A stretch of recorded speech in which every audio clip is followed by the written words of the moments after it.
Hi everyone, my name's Cheryl Butler and I run the Open Doors Listening Service at Braes High School. I want to apologise for the errors that we had last night trying to get logged on to the YouTube live question and answer session. I'm totally blaming technology, but quite ironic of how much anxiety it caused me when I was trying to be answering your questions on anxiety. Anyway, I've had a few questions through from people that I have had a wee look over, and I just wanted to post a video with some of my answers for those, and that'll get uploaded to YouTube later on. So thank you very much for everybody who took the time to send me some questions, and also to those who had a wee look over the presentation. I really appreciate that. So I'll just start. The first question that I had was, what are the most common reasons for anxiety? In our school pupils just now that are experiencing anxiety, there doesn't tend to be a specific reason for it. There doesn't seem to be a recurring kind of theme. At the moment, it can really vary. Sometimes it can be moving up a level or moving through the school. So as young people start to progress into the senior school and their workload becomes more demanding, I find that that can add increased stress to our young people, and trying to manage that workload can be quite difficult. So that makes other things that are going on in their life really difficult to cope with, things that they were probably very able to cope with prior to their workload increasing have become more difficult for them to deal with. So that is something that's quite popular and quite difficult for our senior pupils. But again, there's not a common theme. We quite often have lots of different reasons for our young people to be feeling pretty anxious.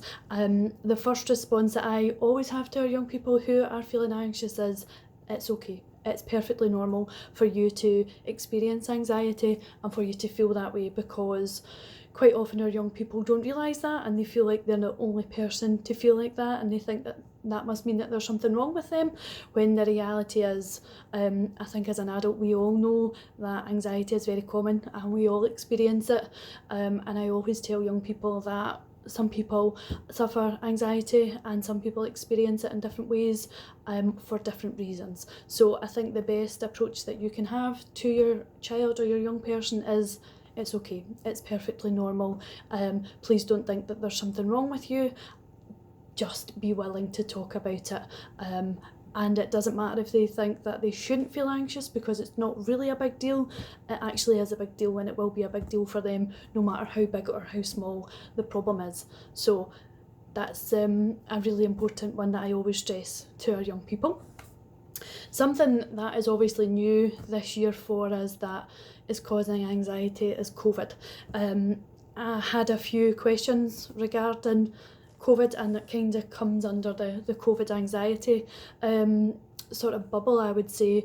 I had a parent or a question from someone saying, how do I spot if my young person or my child is anxious when they don't really have anything going on, and they have said that there's nothing going on in their life that's causing them to feel anxious, and they don't have any concerns about anything in general. I've had quite a lot of young people this year since we've returned to school in August talking to me along those lines and saying, but there's nothing going on, I don't think I am anxious, I'm not suffering from anxiety. But the reality is, this year has been a really tricky one for everybody. Lots of changes have happened in our family lives, with our friendships. Even being isolated for such a long period of time from their peers has played a massive impact on adults, but the young people in our school are feeling that as well. They might not understand it, and they might not think that they are feeling anxious, but the reality is not getting to socialise with their friends, being out of school and trying to learn how to do online and blended learning has been quite complicated and quite tricky for staff, for pupils. And I think there's a lot of things that have made young people anxious, and they haven't just been able to see that. So I've had a lot of COVID anxiety chats with young people and helping them understand that we are currently unsure of how to act with our peers in the school environment. Everything's different. We're not able to do things the way that we used to be able to do things, and that can have an impact on our young people even without realising it. So be gentle with your young people and maybe help them understand that there's maybe just small things that they haven't realised that have played a bigger role in how they have been feeling this year.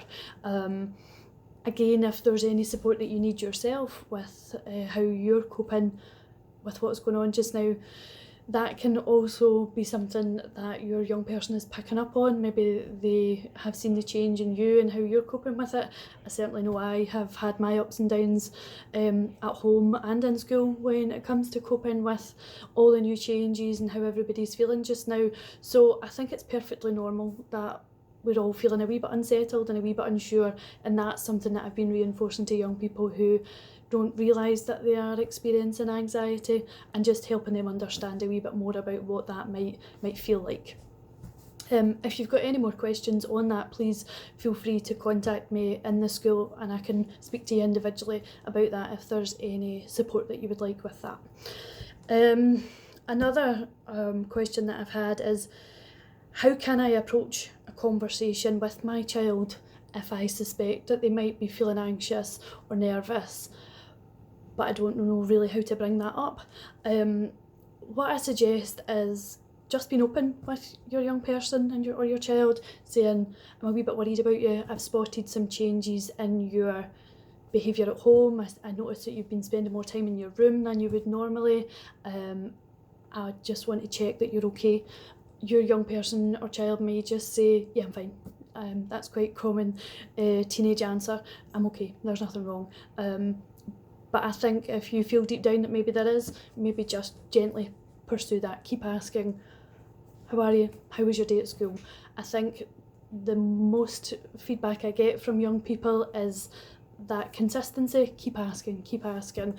I know it probably feels a bit tiring after a while constantly asking and you're maybe not getting a response, but what I always hear from our young people is that they're scared to tell either a parent or their carer because they're worried that it's going to have an impact on them, or they're too scared that they're going to be upset, or that they might scare them or make them worry about them more. So I would suggest just keep trying that approach, keep asking them if they're okay, and hopefully when they feel comfortable they will then come to you and say, I feel a bit like this, what do I do? Because in every meeting that I have with a young person, my conversation always goes to, have you spoken to anybody at home about this? 9 times out of 10 they'll say, I'm too scared to, because I don't want to upset them.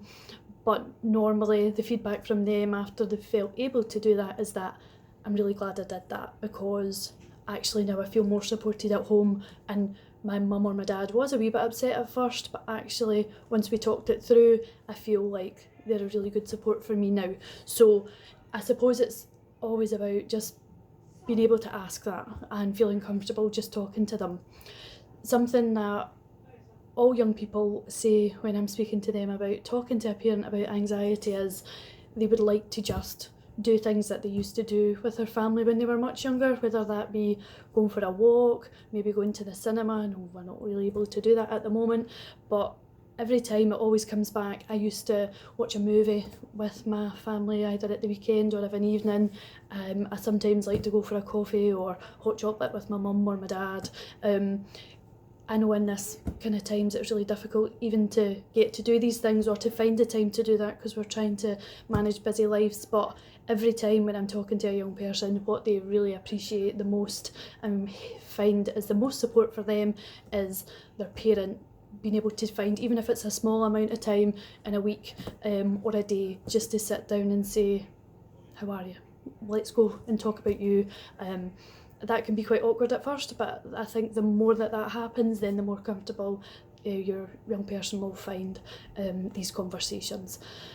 If you find that you're still trying these conversations and actually they're not giving you any feedback, they're saying that everything's okay, but you still suspect that they're not, or they are suffering from anxiety, I would really encourage you to contact the school. You can speak to your child's guidance teacher, or you can contact me directly, because you can keep trying, but sometimes some young people just find it much easier to talk to someone who won't be emotionally affected by the information that they're telling them, and that is the role that I would play in that, is not having that emotional attachment and being able to give them advice without being affected by it. And sometimes that's what is needed, and that's okay.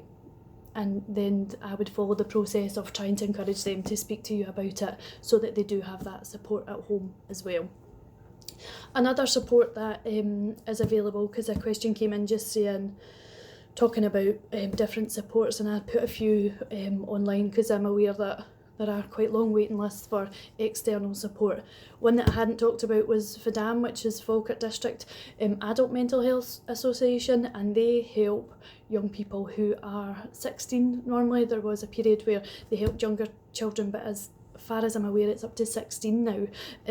So they are available to do that outside of school, because although we are here to help, sometimes we do have young people who just feel like the attachment to the school is something that they don't want. They would rather do that out with school. So they are a fantastic service that are willing to support young people with lots of different things that are going on in their life. So that's another support for you. Obviously your GP is a really great support as well, and they will try and help you as best as they can, as will we. So please, if you have any more questions, or if there's anything you want to talk to me individually about, if that is your own child, or any concerns that you have, please contact me at the school and I'll be happy to speak to you about that. Thanks very much for all your questions. I've hopefully covered all the ones that I've been given, and if you have any more, then please get in touch. Thank you.